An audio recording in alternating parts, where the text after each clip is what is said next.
along the same lines as success leaves clues. I think you can also do the same thing for failure, or people fail to maintain the weight loss that they had. So we did the same interviews with the people who were not able to maintain their weight loss. And some of the common things that came up was that majority of people who had a hard time maintaining their weight loss found it hard to prioritize tracking.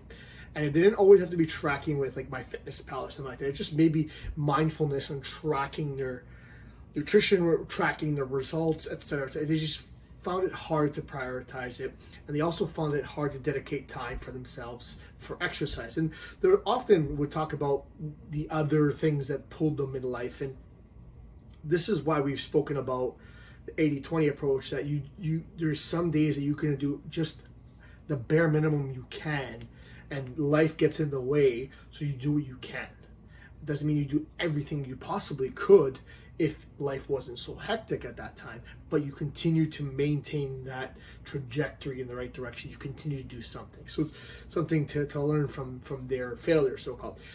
Often they mentioned some form of lack of planning, whether it's lack of planning when their holidays came up or social events. It was just they just found themselves reacting rather than being proactive and planning and deciding, I'm going to work out at a certain time. They just said it'll happen when it happens, and then it never happens, right? And the same goes for nutrition and making sure they eat the right meals, et cetera, et cetera. They're kind of just going with the flow, and often the flow was in the direction that got them to where they didn't want to be in the first place. So the flow, the habits that they had previously got them to the weight that they didn't want. So going with that same flow, why would that change anything, right? So there's got to be some planning that has to go on. A lot of them mentioned emotional eating, mostly around stress and boredom, and that I think ties into the lack of planning. If you have an outlet or some sort of a plan when you're feeling stressed, when you're feeling bored, instead of turning to food without thinking about it, there might be something else that you can employ to help you with, like, let's say going for a walk, doing an event, having a little game with somebody, etc., right? And just like people who were successful had positive social pressure, I think in the sense of the people who didn't do well, they had the negative social pressure. And that was just people say, hey, come on, like, don't worry about it. It's just one day. It's just this week. It's just this. It's just that.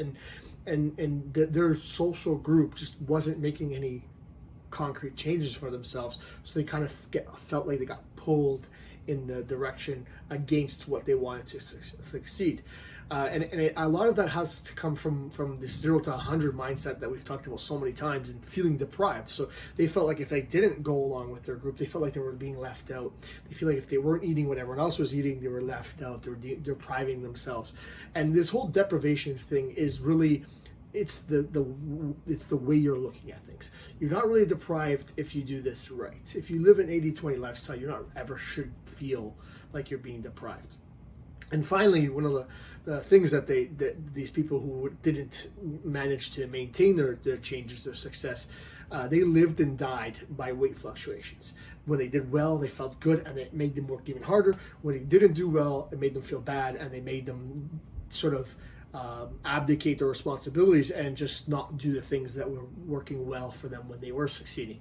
So these are some of the major things that people who have regained weight after losing a bunch of weight, these are the things that the traps that they found themselves in. So these are things that you can learn to avoid before they even happen.